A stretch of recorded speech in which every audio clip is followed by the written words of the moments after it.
I will be the moderator for this session. Okay, this presentation is delivered by Group 6. The members are Ms. Arika, Ms. Maya, Ms. Pauline, and me. Today's topic is cause and effect writing, which focuses on explaining causes and their effects in essay. Okay, now I would like to invite the presenter to start the presentation. The first material will be presenting by Miss Mayang. Miss Mayang, time is yours. Next. Okay.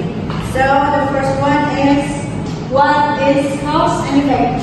You know what is cause and effect? No.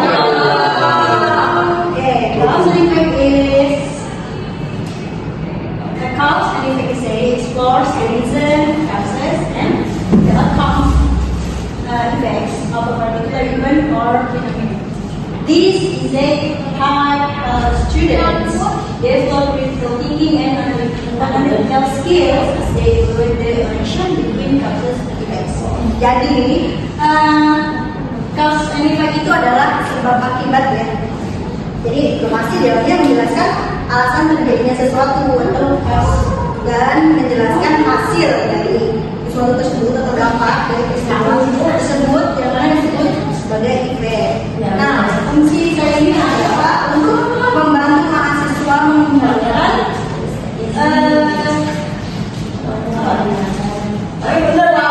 thinking dan analytical skill mereka karena diharuskan untuk menghubungkan sebab dan akibatnya secara logis.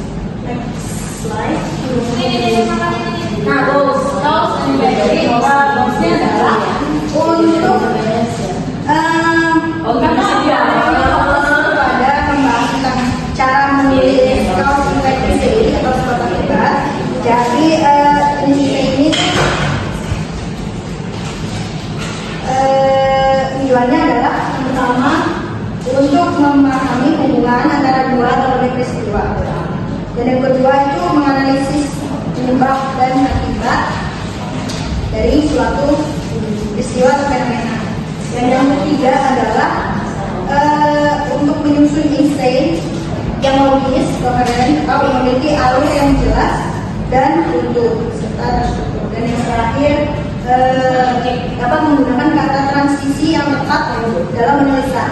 Dan kata transisi ini nanti akan dijelaskan lebih rinci oleh rekan saya tentang selanjutnya. Next. Nah, ini ada learning objective ya, atau capaian pembelajaran. Nah, di sini mahasiswa diharapkan untuk mampu mengidentifikasi cause and effect essay dalam sebuah teks dan juga membedakan essay yang berfokus pada sebab atau cause dan yang berfokus pada hasil atau efeknya. Lalu yang ketiga, diharapkan mampu menyusun tesis statement yang jelas tentang hubungan antara sebab dan akibat. Yang terakhir, mampu menulis essay cause effect secara lengkap dengan pendahuluan yang jelas, paragraf isi yang menjelaskan hubungan antara sebab dan akibat, lalu kesimpulan yang akurat dan kuat. Next slide. Nah, ini adalah key features ya, atau ciri-ciri utama dari cause effect essay. Yang pertama itu causal relationship ya, atau menjelaskan hubungan sebab akibat secara jelas. Terus yang kedua adalah clear structure, atau essay dapat disusun sebab saja, akibat saja, atau bisa kedua-duanya. Yang terakhir adalah logical flow. Ini artinya menggunakan kata transisi agar tulisan tetap koheren atau memiliki alur yang jelas dan utuh. Nah, ini di bawahnya ada beberapa example topics, yaitu yang pertama ada the causes and effects of climate change, atau penyebab dan dampak dari perubahan iklim. Dan yang kedua ada the impact of social media on mental health, atau pengaruh media sosial untuk kesehatan mental. Yang terakhir ada reasons for and consequences of procrastination, atau alasan dan konsekuensinya dari kebiasaan menunda-nunda pekerjaan. Selain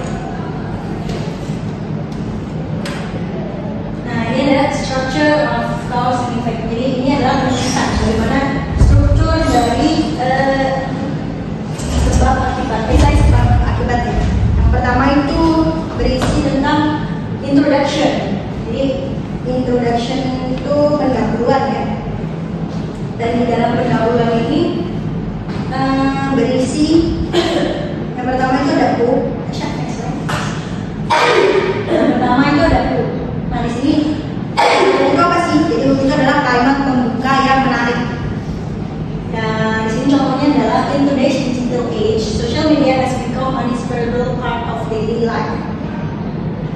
Terus yang kedua itu ada general statement atau gambaran umum dari topiknya. Jadi sebelum membaca itu pasti ada gambaran secara umum apa yang topik ini mau makan ya.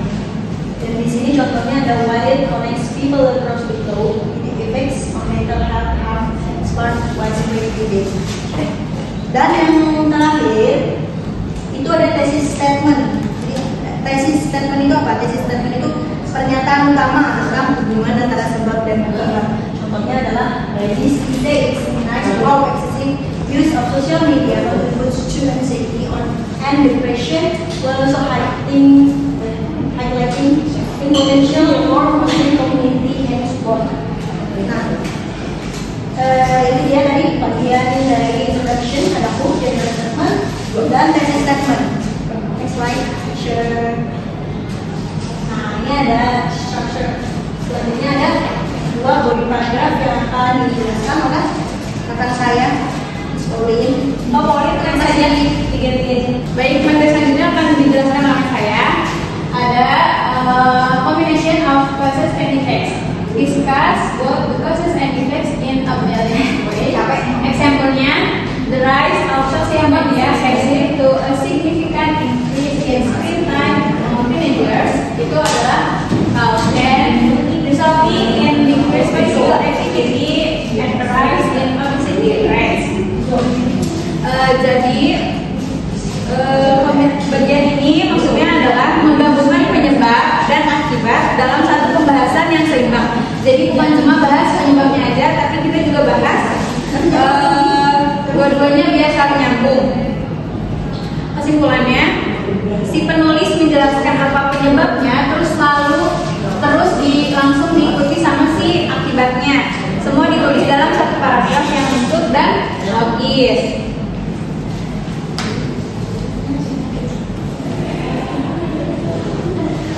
Slide selanjutnya, terus yang terakhir ada conclusion. The conclusion is summarize the main points, restate the thesis, and provide a policy or recommendation. For example, in summary, while social media offers numbers benefits, its overuse can lead to mental health challenge, such as anxiety and depression. By using social media mindfully, users can harness its advantage while minimizing its negative effect.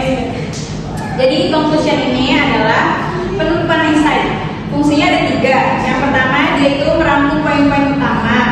Terus yang kedua dia mengulang thesis statement. Yang terakhir dia memberi penutup. Jadi di bagian conclusion ini tidak ada ide baru. Dia cuma merangkum dan menegaskan kembali lalu menutup esai dengan bijak.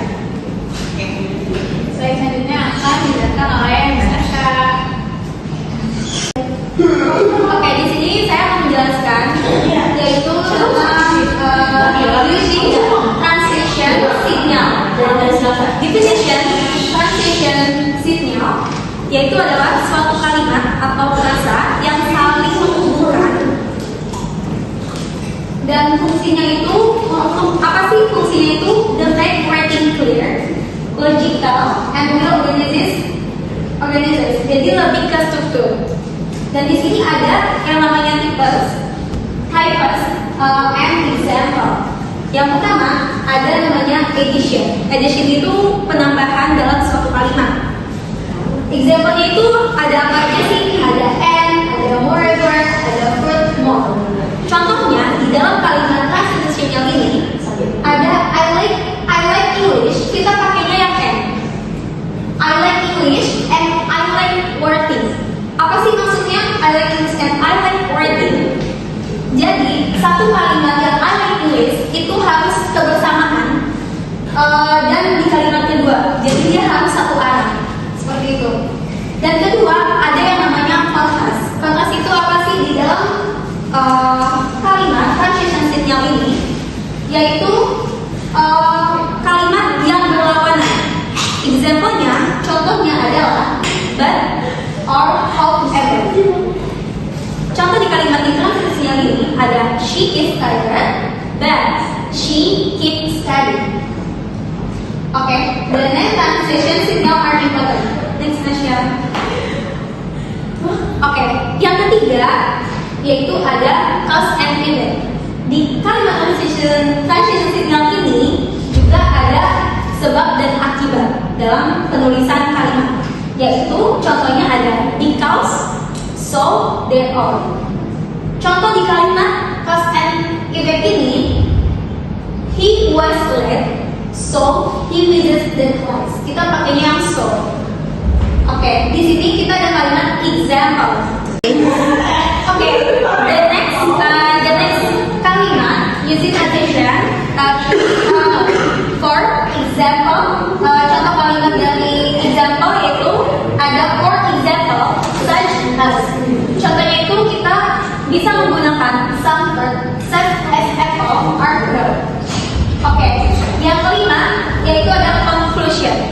Example-nya kita pakai contohnya itu di dalam suatu penulisan kalimat in conclusion, atau bisa kita gunakan dengan finally. In conclusion, transition signal are important. Okay, next question. Di sini aku ada contoh soal dalam penulisan kalimat, yaitu exercise-nya dalam signal transition. Transition signal. Yang pertama ada namanya she studied hard, she failed the test. Jawabannya apa? B. Oke, betul. Nah, yang tadi sudah aku jelasin ya yang di awal. Yang kedua ada I like reading, I enjoy working. Untuk answernya apa? C. Ya, C, N. Oke, betul. Jadi kita menggunakannya I like reading and I enjoy working. Berarti itu masuknya ke kalimat yang memang dia satu arah. Oke, yang ketiga ada he was she,